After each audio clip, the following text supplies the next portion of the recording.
전기차 배터리의 핵심 원료 중 하나인 니켈, 한국이 보유한 세계적인 니켈 광산을 매각할 수 있다는 보도가 나와서 충격을 주고 있습니다. 전기차 배터리는 우리나라가 제2의 반도체로 키우고 있는 핵심적인 산업 분야죠. 현재 전기차 배터리의 대세는 양극재, 니켈, 망간, 코발트, 알루미늄 등을 혼합해서 만든 3원계 배터리라고 볼 수가 있습니다. 그 중에 핵심 소재는 니켈과 코발트인데요.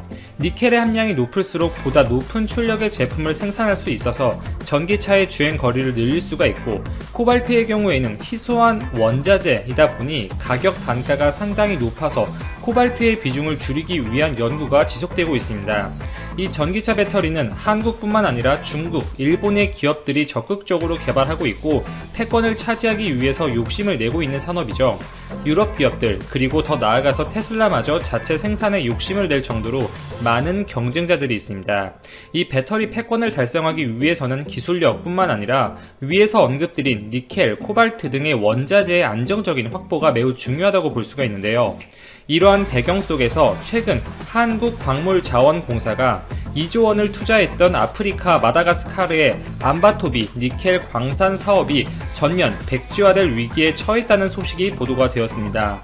최근 민주당이 광물자원공사의 해외 자원개발 직접 투자를 금지하는 법안을 추진하면서 해당 광산을 매각할 수 있다는 내용이 보도가 된 것인데요. 이 암바토비 니켈 광산은 실속이 매우 높은 니켈 원광 1억 4,600만 톤이 매장된 세계 3대 니켈 광산 중에 하나로 평가받고 있습니다.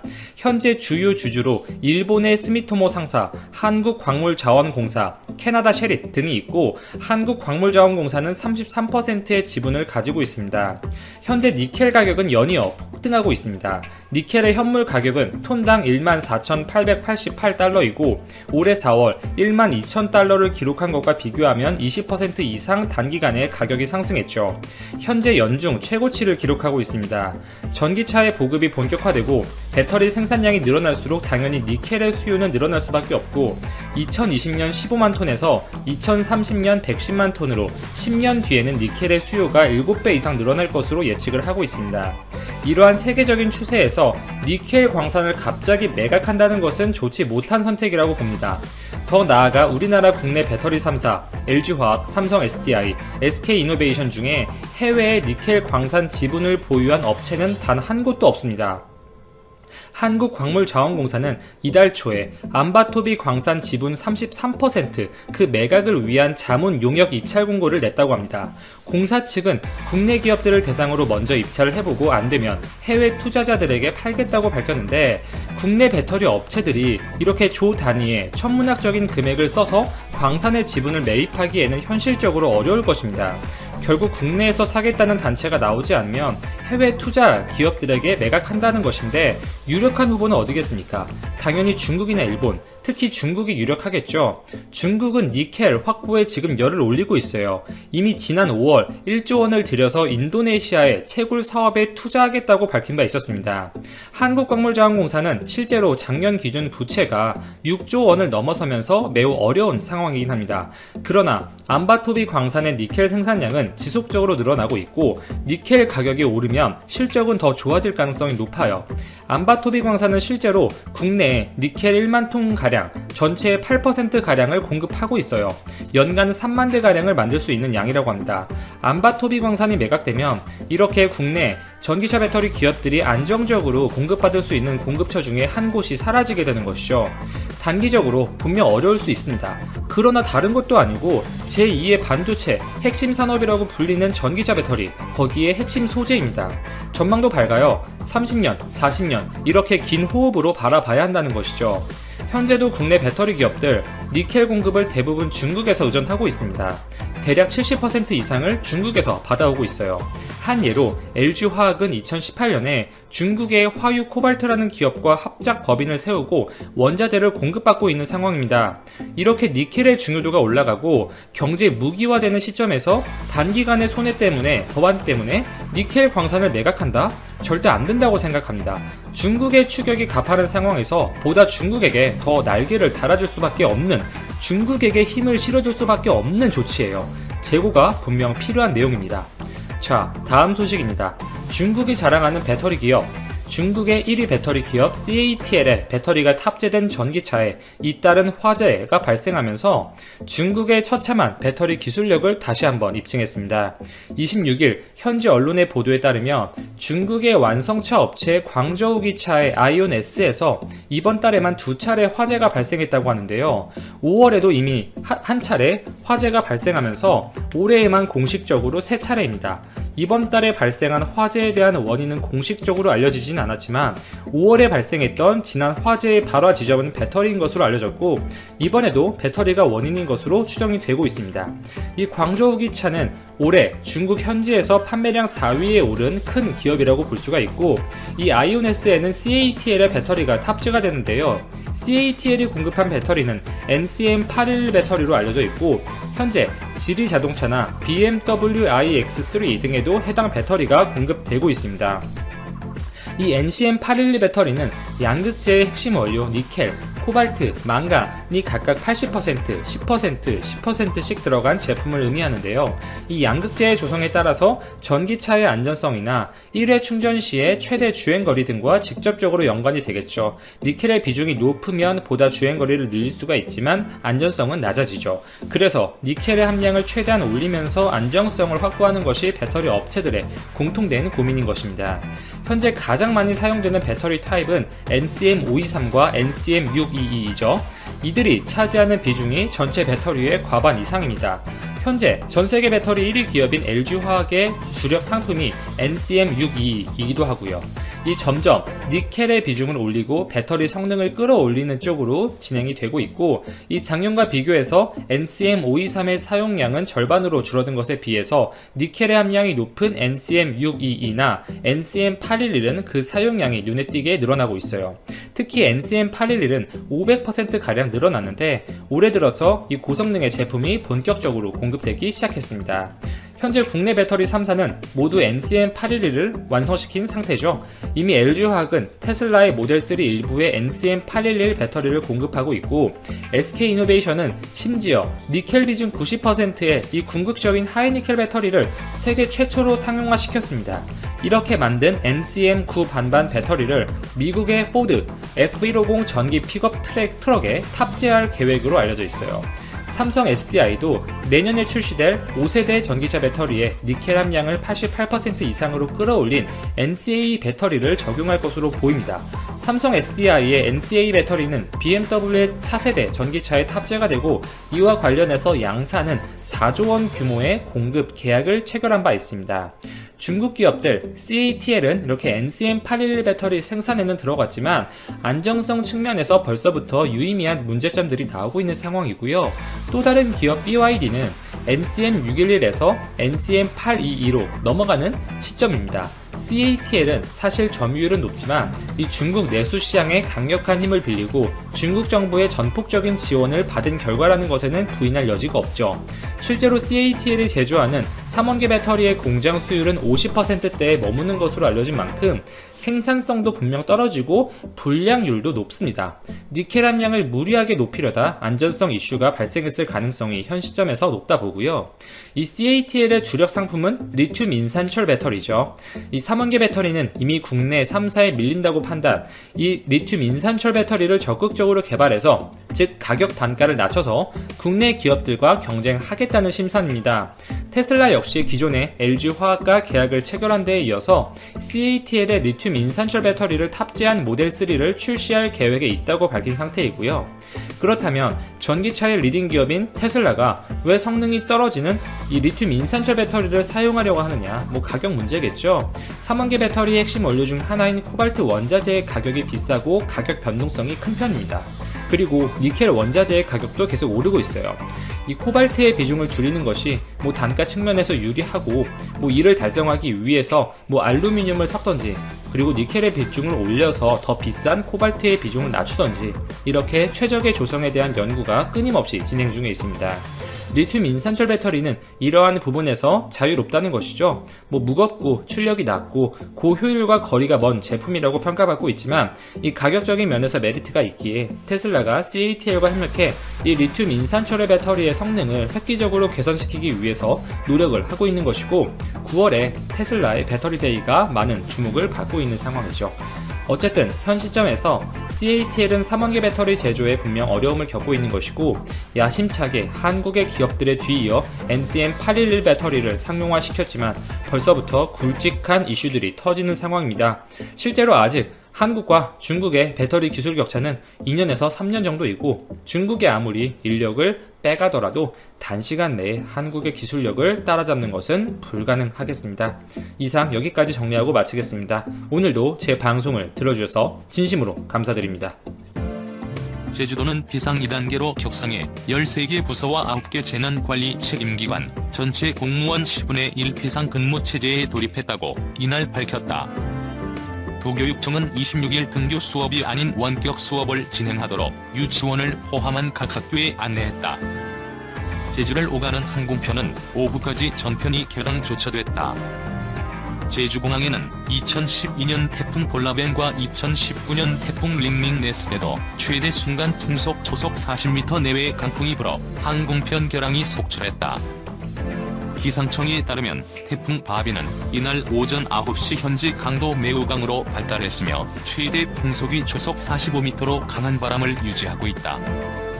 기상청은 바비가 낮 동안 매우 강한 태풍을 유지하며 오후 2에서 3시 제주 서쪽 180km 해상까지 진출, 가장 근접할 것으로 예상했다. 기상청의 연도별 하루 최대 풍속 자료에 따르면 2003년 9월 태풍 매미 네스 때 제주시 고산에서 초속 51.5m의 최대 풍속을 기록했다. 또 2016년 10월 차바 네스 때 최대 풍속이 초속 49m를 기록했다. 기상청은 매우 강도의 태풍이 제주를 강타하는 것은 매미와 차바에 이어 태풍 바비가 역대 세 번째로 추정했다. 기상청은 2019년 3월 29일 이후부터 최대 풍속이 초속 25m 이상에서 33m 미만이면 강도 중으로, 33m 이상에서 44m 미만은 강도 강, 44m 이상에서 54m 미만은 강도 매우 강, 54m 이상이면 초강력으로 분류하고 있다. 기상청은 태풍 강도에 따라 중이면 지붕이 날아가는 수준이고, 강이면 기차 탈선 수준, 매우 강이면 사람이나 커다란 돌이 날아가는 수준, 초강력이면 건물 붕괴 수준이라고 설명했다. 기상청은 또 27일까지 바람이 최대 순간 풍속 40에서 60m로 매우 강하게 불겠다며 시설물 피해 없도록 유의를 바랐다. 역대 최대 순간 풍속이 가장 센 태풍은 2003년 9월 매미로 제주시와 고산 지점에서 초속 60m로 관측됐다. 비공식 기록이지만 2018년 8월 제주에 영향을 미친 태풍 솔릭 당시에 한라산 진달래밭 자동 기상 관측기에 62m의 최대 순간 풍속이 관측되기도 했다. 이날 오전 10시 기준 주요 지점 최대 순간 풍속은 새별오름 32.2m, 윗새오름 29.2m, 삼각봉 28.9m, 마라도 26.4m 등으로 예상된 최대 순간 풍속보다는 낮지만 점차 바람이 거세지고 있다. 현재 제주 서부 지역에서는 나무가 뿌리째 뽑히고 단판이 날아가는 등 피해가 잇따르고 있다. 강수량은 사제비 150.5mm, 윗새오름 134.5mm, 서귀포 43.5mm 등을 기록했다. 기상청은 이날 제주에 시간당 30에서 50mm의 매우 강한 비가 내리겠다며 침수 피해가 없도록 주의를 당부했다. 태풍경보가 내려진 제주도 모든 해상과 남해서부 서쪽 먼바다에는 27일까지 바람이 초속 18에서 40m로 매우 강하게 불고 물결도 4에서 10m로 매우 높게 일겠다. 역대급 강풍 동반 바비 북진 중 오후 8시 흑산도 최근저. 역대 최강 수준의 바람을 동반한 제8호 태풍 바비가 제주 서귀포 서남 서쪽 약 210km 해상에서 시속 19km의 속도로 올라오고 있다. 26일 오전 11시 기준 바비의 중심기압은 945헥타파스칼, 최대 풍속은 초속 45m다. 기상청은 바비가 가장 가까워지는 시점이 흑산도 오후 8시, 서울 27일 오전 4에서 5시가 될 것으로 예상했다. 북한 황해도 상륙 시점은 27일 오전 5에서 6시다. 이번 태풍은 역대 태풍 중 가장 바람의 세기가 셌던 2003년 매미의 기록을 경신할 가능성이 있는 것으로 예상된다. 매미의 하루 최대 풍속은 2003년 9월 12일 초속 51.1m, 최대 순간 풍속은 같은 날 초속 60m였다. 기상청 우진규 예보분석관은 우리나라 서해상을 경유한 태풍 중 바비는 역대급 기록을 경신할 수 있다고 예상한다며 태풍의 북상 속도와 강도에 따라서 풍속이 달라질 수 있으나 매우 강한 바람의 영향을 받을 것이라고 말했다. 현재 태풍과 가까운 제주도와 전남 해안에는 태풍특보가 발효 중이며 최대 순간 풍속이 초속 28m가 넘는 매우 강한 바람 불고 천둥, 번개를 동반한 시간당 30mm 이상 매우 강한 비가 오고 있다. 이날 0시부터 오전 11시까지 주요 지점별 최대 순간 풍속은 전남 신안군 가거도 27.9m, 진도군 서거차도 25.1m, 광주 무등산 23.6, 제주 새별오름 32.2m, 윗새오름 29.2m 등이다. 바람의 세기가 초속 35m면 기차가 탈선할 수 있고 40m 이상이면 사람은 물론 큰 바위도 날려버리고 달리는 차까지 뒤집어 놓을 수 있는 수준이다. 초속 60m를 기록했던 2003년 매미는 거대한 철제 크레인을 쓰러뜨렸다.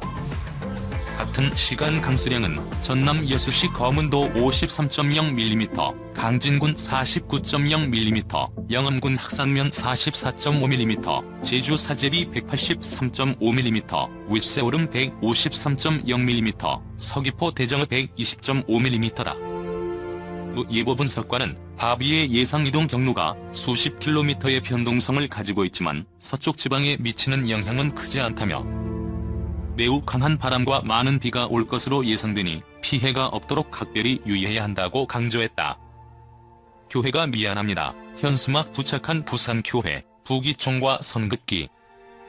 부산을 대표하는 개신교 단체인 부산기독교 총연합회가 부산시의 행정명령에도 지난 주말 대면 예배 강행 의사를 밝혀 논란이 된 가운데 지역 교회에서는 부기총의 입장을 우려하는 목소리가 높다. 25일 부산 종교계에 따르면 부산 지역 일부 교회들은 교회가 진심으로 미안합니다. 교회가 더 조심하겠습니다. 문구가 적힌 현수막을 부착해 부기총 집행부 의견과 선긋기에 나섰다. 부산을 대표하는 기독교 실천운동기관인 부산 성시화운동본부는 부기총 입장에 우려를 나타냈다. 박남규 부산 성시화운동본부 기획단장은 기독교는 가톨릭과 다르게 한국 교회를 대표하고 구속력을 가진 단체는 없어 부기총이 모든 교회를 대변한다고 볼 수 없다며 그래서 지난 주말 부산 지역에서도 대다수 교회들이 비대면 예배를 진행했다고 말했다. 이어 대부분 교회는 방역에 솔선수범하고 있고 정상적인 공권력에 대해서 찬성하지 절대로 반대하지 않는다며 방역은 신앙이나 정치가 아니라 과학과 의학이다. 교회도 방역에 신앙을 동원해서도 안 되고 정부도 방역에 정치 지형이나 편견을 대입하면 안 된다고 말했다. 부산 성시화운동본부는 이달까지 대면 예배를 하지 않고 정부 방침에 적극적으로 따르겠다는 성명서를 준비하고 있다. 부산 기독교교회 협의회도 입장문을 내고 교회 모임이 바이러스 창궐의 도화선이 되는 것이 사실이라면 교회는 겸손해져야 하며 무거운 책임감을 갖고 사태 해결에 자발적으로 나서야 한다고 밝혔다. 이 단체는 단기적으로 모임을 지양하고 가정에서 영과 진리로 예배함으로써 우리 자신과 이웃의 안전을 배려해야 할 것이라고 말했다. 또 상황이 엄중함에도 예배할 권리를 내세워 이웃의 안전을 위협하는 몇몇 목소리들 앞에서 우리 이웃들은 불안해하지 않을 수 없다며 지금은 목리가 아닌 사랑을 회복해야 할 때라고 강조했다. 지역 정치권도 부기총을 비판하고 나섰다. 더불어민주당 부산시당은 성명에서 코로나 위기 극복을 위해 온 나라가 힘을 모으고 있는데 국민의 생명을 담보로 한 일부 세력의 행위가 도를 넘고 있다고 대면 예배를 진행한 부산기독교총연합회를 비판했다. 미래통합당 하태경 의원도 현장 예배 대신 온라인 예배를 권장하는 것은 종교 자유 탄압, 예배 탄압이 아니다며 현장 예배를 강행하면 예배에 사람들이 모이는 것뿐 아니라 사람들의 이동 과정, 예배 전후 신도들 간이 수인사와 대화 등 접촉이 늘어날 수밖에 없다며 코로나 침투를 기도와 신앙만으로 막을 수는 없다고 강조했다. 부산시에 따르면 지난 23일 부산 지역 전체 1,765곳 교회 중 279곳이 대면 예배를 금지한 행정명령을 위반하고 현장 예배를 강행했다. 앞서 시는 지난 21일 0시를 기준으로 사회적 거리 두기 2단계 조치와 함께 대면 예배를 금지하고 비대면 예배만 허용했다.